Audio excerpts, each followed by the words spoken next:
यशस्वी व्यक्ति, महान यशस्वी तभी बनते हैं जब सामान्य जन से कुछ अलग सोच रखते हैं।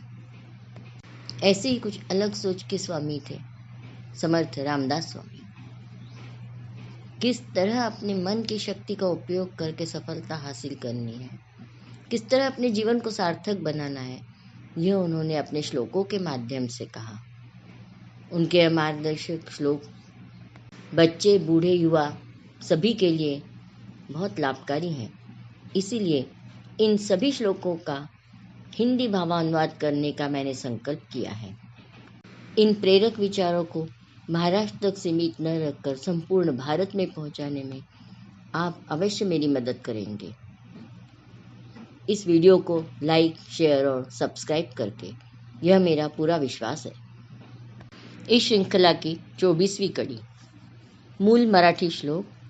रघुनायका वीणवायासी नावे, जना सारिखे व्यर्थ कावो सनावे, सदा सर्वदा नाम वाचे वसुदे, अहंतामनी पापिनीति न सूदे।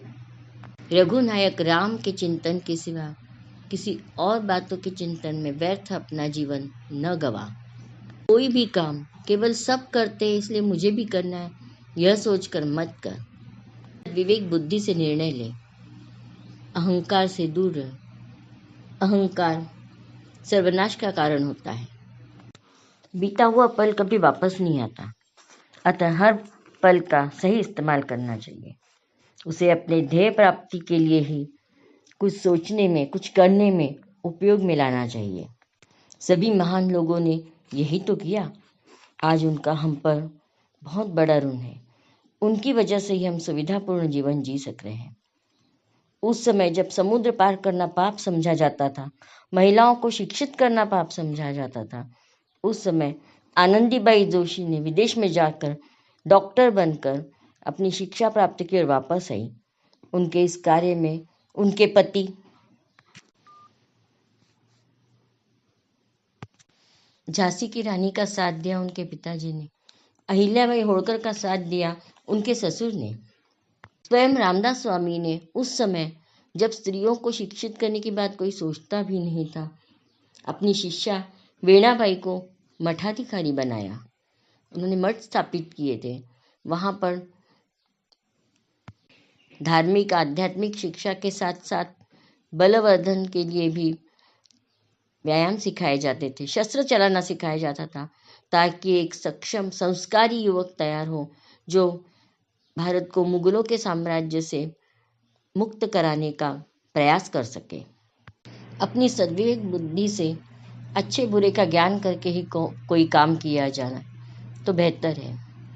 कोई भी काम करने से पहले उसकी पूरी जानकारी लेना, उसमें पूरा आनंद लेना।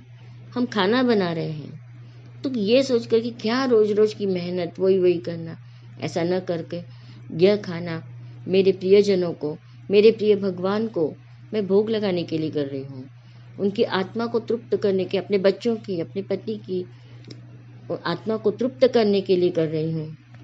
ऐसा सोचकर जब वो महिला करती है तो सच में वह अन्न अमृत तुल्य प्रसाद बन जाता है। रामायण, महाभारत, हनुमान चालीसा, ये सब केवल कोई लोग पढ़ रहे हैं, सब लोग पढ़ रहे हैं इसलिए नहीं पढ़ना है। तो उसके बारे में यह सोचकर पूरी जानकारी लेकर के उसमें क्या है, किसका चरित्र दिया है, उन्होंने क्या किया, प्रभु रामचंद्र ने क्या किया, कृष्ण ने क्या किया, उनसे हमें क्या सीख लेनी है, यह सोचकर और पूरे भक्ति भाव से अगर हम कोई भी किताब पढ़ेंगे तो वह अवश्य हमारे जीवन पर असर करेगी। हमारा हर पल परोपकार में बीते, हर पल सार्थक हो, ऐसा यदि हम चाहते हैं तो हमें कुछ प्रयास अवश्य करना होगा। पहले प्रयास करना ही पड़ता है, उसके बाद वह हमारे नित्य कर्म का एक हिस्सा अपने आप हो जाती है।